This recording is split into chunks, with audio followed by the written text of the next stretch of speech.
2082 साललाई लक्षित गर्दै कोशी प्रदेशमा कोशी पर्यटन वर्षको शुभारम्भ। नेपालको अर्थतन्त्रमा पर्यटनले महत्वपूर्ण भूमिका खेल्ने मुख्यमन्त्रीको भनाई। कोशी प्रदेश सरकारले 2082 साललाई लक्षित गर्दै कोशी पर्यटन वर्ष शुरू गरेको छ। कोशी प्रदेशको विकास, समृद्धि र पर्यटन प्रवर्धनका लागि आधारशिला खडा गर्ने मुख्य उद्देश्य सहित पर्यटन वर्षको शुभारम्भ गरिएको हो।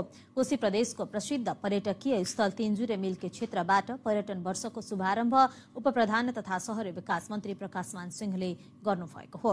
कार्यक्रममा बोल्नुहुँदै उपप्रधान तथा शहरी विकास मन्त्री सिंहले नेपालको अर्थतन्त्रलाई महत्वपूर्ण सहयोग पुर्याउने बताउनुभयो।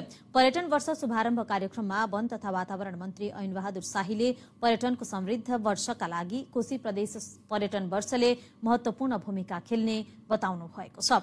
यस्तै पर्यटनका नीति गन्तव्य निर्माणका लागि पर्यटन वर्ष शुरू गरिएको कोशी प्रदेशका मुख्यमन्त्री हिक्मत कुमार कार्कीले बताउनुभयो। उहाँले नेपालको अर्थतन्त्रमा पर्यटन प्रमुख विषय भएकाले कोशी प्रदेशमा राष्ट्रिय सम्पदा धेरै भएकाले राष्ट्रिय पुँजी निर्माणमा सहयोग गर्ने उद्देश्यले प्रदेश पर्यटन वर्ष शुरू गरिएको मुख्यमन्त्री कार्कीको भनाइ छ। नेपालमा कृषि, ऊर्जा, जलस्रोत भन्दा पर्यटन प्रमुख भएको र पर्यटनमा पनि साहसिक पर्यटन र धार्मिक पर्यटन भएको मुख्यमन्त्री कार्कीको भनाइ छ। मन भने फुलिसकेको छ।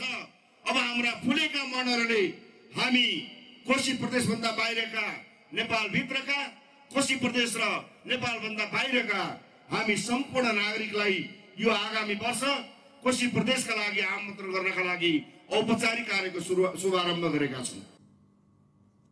प्रदेश सरकारले कोशी प्रदेशमा रहेका अनेकौं पर्यटनको सम्भावनालाई पहिचान गर्न पर्यटन वर्ष मनाउन शुरू गरेको हो।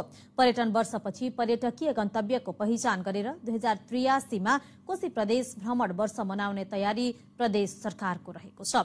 रमणीय कोशी भन्ने नाराका साथ मनाउन लागि पर्यटन वर्षका लागि प्रदेश सरकारले 2082 का लागि 82 पर्यटकीय गन्तव्यको सूची यस अघि नै तयार गरेको छ। कोशी प्रदेशको पर्यटन प्रवर्धन गर्ने र पर्यटनबाट नै राष्ट्रिय पुँजी विकास गरेर समृद्धि हासिल गर्न सकिने महत्वपूर्ण लक्ष्य सहित पर्यटन वर्ष शुरू गरिएको बताइएको छ। कोशी प्रदेश सरकारले भारतबाट आउने पर्यटकहरूलाई सहज होस् भन्नका लागि नाकाहरूमा आन्तरिक मामिला तथा कानून मन्त्रालयको तयारीमा पर्यटकीय बस तथा सवारी साधनलाई स्टिकर लगाइदिने तयारी समेत गरेको छ। यस्तो स्टिकर लगाइएको सवारी साधनमा आउने र जाने मिति तोकेपछि बीच बाटोमा अनावश्यक झन्झट नहुने र चेक जाँच नगर्ने कोशी प्रदेश सरकारको तयारी रहेको छ।